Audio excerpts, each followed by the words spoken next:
All right, now it's magic time, guys. We're actually gonna put the seed in the soil.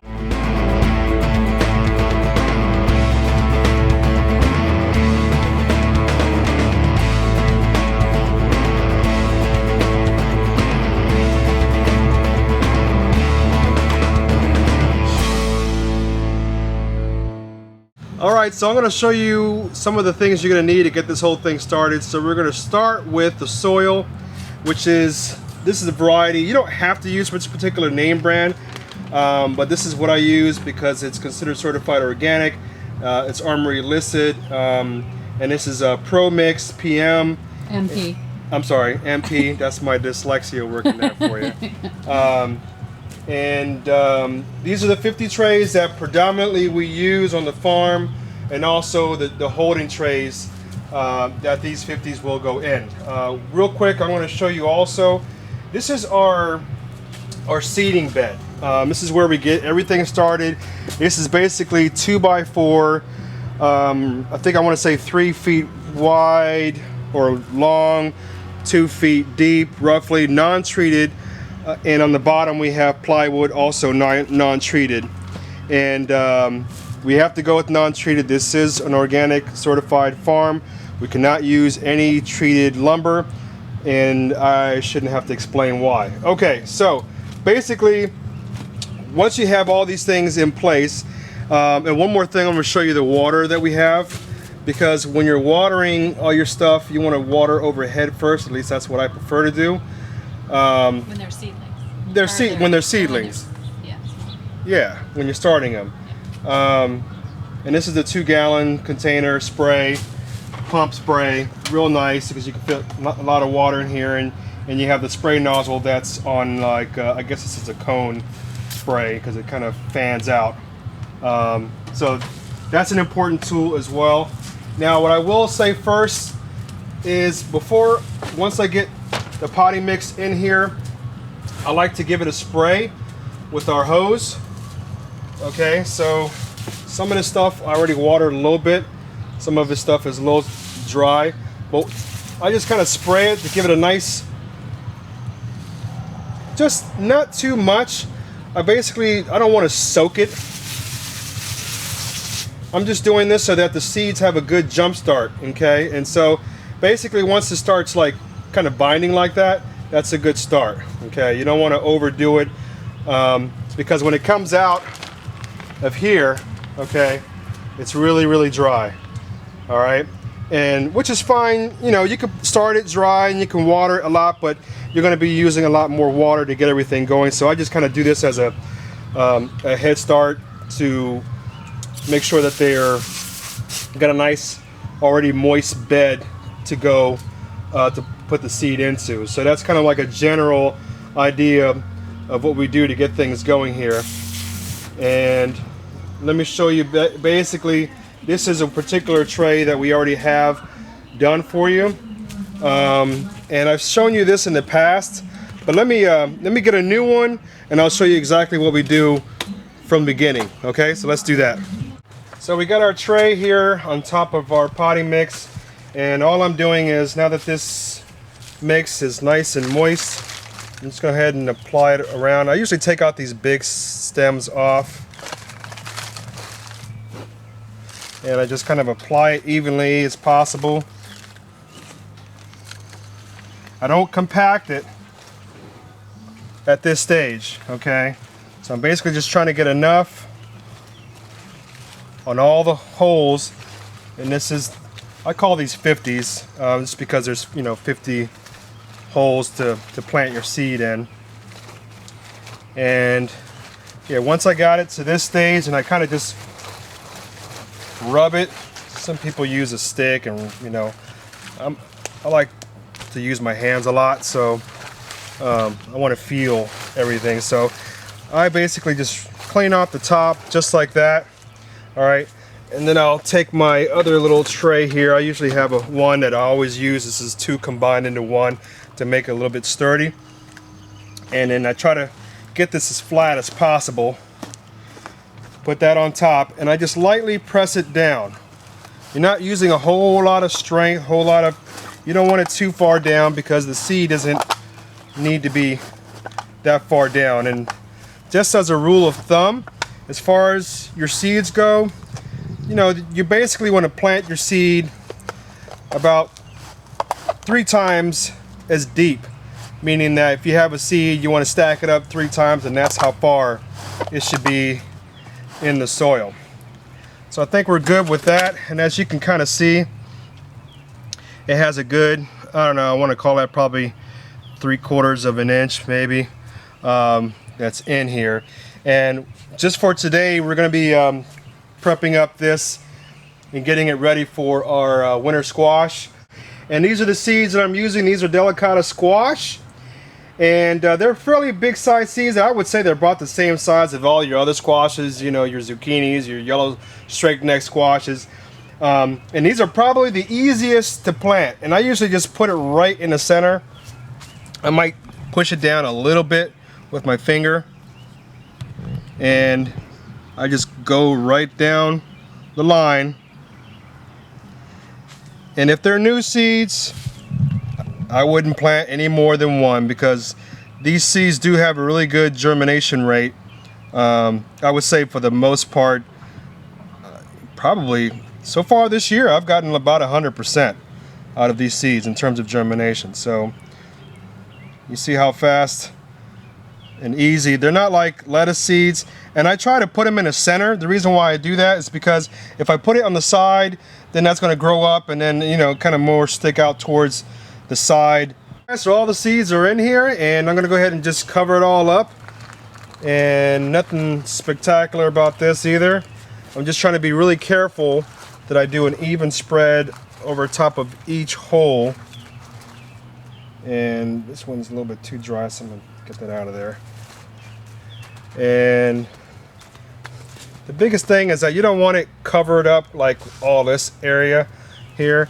So again, I use my hand to just smooth it all out. Just like that. All right, so we're all set. I got my little tags here. You gotta have tags so you can know exactly what you planted. What we'd like to do is we put, you know, what type of plant, the date we planted it, and even as a bonus where the seed came from. So this one came from High Mowing, certified organic, which you can see over there. Has to be certified organic, obviously non-GMO variety. And that is it for this part of it. So I'm going to take my pump spray here. Oh, before I forget that, this is where the tray comes in. And this carrier, it's really nice because you can lift it up like this nice and easily when you go to transport moving around from the dunking stations. The dunking stations I do at a later stage of the growing season, which is what you see over there. And I mean, you could pick them up like this. That's not that big of a deal. Sometimes I do it, but I like to have this, especially when I'm going out in the field, to make sure nothing gets, you know, dropped out. You know, it's just a nicer way to hold everything in together. So I got my sprayer here. Let me give it a quick pump, and all I'm doing is just kind of going over it nice and slow. And like I said before, if your potting mix is dry, you're probably going to need to give it a really good soaking, and just make sure that it's really wet. The main thing is that the top of the soil is wet, because that's where your seed is. So that's why I don't really do the dunking at this stage, because the dunking is really so that the roots get nice and soaked. The roots are pulling it from the bottom. Because we haven't gotten to that stage here, I'm not even worried about it. So again, I might do it one more time.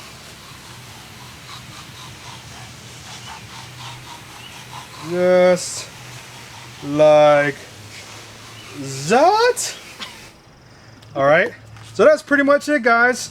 Let me show you real quick what some of the other zucchinis we have growing that have already gone through the seeding stage.